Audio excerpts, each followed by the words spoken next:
સુરતના કામરેજ તાલુકામાંથી દુઃખદ ઘટના સામે આવી છે. સુરતના કામરેજ તાલુકામાંથી દુઃખદ ઘટના સામે આવી છે. કામરેજના ગલતેશ્વર તાપી નદીમાં 3 લોકોના ડૂબી જવાથી મોત થયા છે. મૃતકોમાં માતા પિતા પુત્ર સામેલ છે. આર્થિક સંકળામણના લીધે એક જ પરિવારના 3 સભ્યોએ તાપી નદીમાં પડતું મૂકી આત્મહત્યા કરી હોવાની માહિતી મળી છે. ફાયર ટીમને 3 મૃતદેહને બહાર કાઢવામાં આવ્યા હતા. મળતી વિગત અનુસાર મૃતકો માતા પિતા પુત્ર હોવાનું સામે આવ્યું છે. 3 ગલતેશ્વર મંદિર પાસે તાપી નદીના બ્રિજ પરથી મોતની છલાંગ લગાવી છે. ઘટનાની જાણ થતાં જ ફાયર બ્રિગેડની ટીમ ઘટનાસ્થળે પહોંચી હતી અને રેસ્ક્યુ કરી મૃતદેહને બહાર કાઢવામાં આવ્યા હતા. પરિવારે આર્થિક સંકળામણના કારણે પગલું ભર્યું હોવાનું સામે આવ્યું છે. સ્થાનિક પોલીસને આ બનાવની જાણ થતાં ઘટનાસ્થળે પહોંચી હતી તપાસ શરૂ કરી છે. મૃતદેહોને પોસ્ટમોર્ટમ માટે હોસ્પિટલ ખાતે ખસેડવાની તજવીજ હાથ ધરવામાં આવી છે.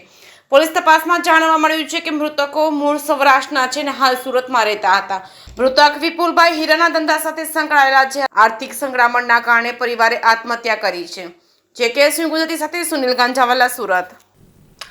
આજરોજ તારીખ 18/4/2025 રોજ એક જાગૃત નાગરિક દ્વારા કામરેજ પોલીસ સ્ટેશને જાણ થયેલ કે ટીમ્બા ગામની સીમમાં આવેલ તાપી નદીના બ્રિજ ની નીચે તાપી નદીમાં એક ડેડ બોડી પડેલ છે. જે બાબતે ઘટના સ્થળે કામરેજ પોલીસ તાત્કાલિક પહોંચી જઈ બોડી ફાયરની ટીમ દ્વારા બહાર કઢાવતા એક મહિલાની લાશ મળી આવેલ.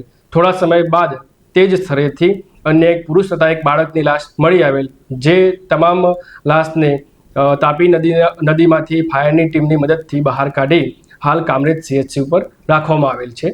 સદર બાબતે તાપી નદીના બ્રિજ પરથી મરણજનારના બાઇક તથા ચપ્પલ મળી આવેલ છે તથા તેઓ પાસેથી મળી આવેલ પર્સમાંથી મળેલ આધાર કાર્ડ તથા અન્ય ડોક્યુમેન્ટના આધારે મરણજનારની ઓળખ કરતા સદર મરણજનાનું નામ વિપુલભાઈ રવજીભાઈ દેવગણિયા પ્રજાપતિ, મૂળ રહે ભાવનગર જિલ્લો તથા હાલ રહે ચોક બજાર સુરત સિટીના હોવાનું જણાઈ આવેલ છે. તથા અન્ય 2 ઈસમો સદર મરણજનાર વિપુલભાઈના પત્ની સરિતાબેન વિપુલભાઈ તથા એમનો દીકરો વ્રજ વિપુલભાઈના જેની ઉંમર છે 12 વર્ષ હોવાનું જણાઈ આવેલ છે. આ બાબતે કામરેજ પોલીસ સ્ટેશન તરફથી સદર મરણજનારના પરિવારનો સંપર્ક કરતા તેમના સગા ભાઈ અત્રે કામરેજ પોલીસ સ્ટેશન ખાતે આવી જાહેરાત આપતા હકીકત એ પ્રમાણે છે કે ગત તારીખ 17/4/2025 સાંજના 17:30 કલાકે સદર મરણજનાર પરિવાર ઘરે અમે બહાર ફરવા જઈએ છીએ બગીચામાં તથા રાત્રે જમીને મોડા પરત આવીશું તેવું જણાવી બાઇક પર નીકળી ગયે. ત્યારબાદ સદર મરણજનાર વિપુલભાઈ રવજીભાઈ દેવગણિયાનાઓએ જે તે સમયે શેર બજારમાં રોકાણ કરેલ, જેમાં તેમને નુકસાન થતાં તેઓએ પોતાને 8 થી 10 લાખ રૂપિયાની પર્સનલ લોન લીધેલ. જે બાબતે સતત તે માનસિક તણાવમાં રહેતા હોવાનું જાણવા મળેલ છે. તથા સદર મરણજનાર વિપુલભાઈની પત્ની સરિતાબેન નાઓની માનસિક બીમારી હોવા બાબતે પણ પ્રાથમિક વિગતો જાણવા મળેલ છે. આમ સદર પરિવાર આર્થિક તંગીના કારણે તાપી નદીના બ્રિજ પરથી કૂદી ગઈ આત્મહત્યા કરેલ હોવાનું પ્રાથમિક દ્રષ્ટિએ જણાઈ આવતા સદર બાબતે કામરેજ પોલીસ સ્ટેશન દ્વારા અકસ્માત મોતનો ગુનો દાખલ કરી આગળની તપાસ હાથ ધરેલ છે. મૃતક વિપુલભાઈ છે તે કઈ હીરાના ધંધા સાથે સંકળાયેલા હતા, તેમાં પણ મંદિરનો માર નહીં સહન કરતા એવું કંઈ છે?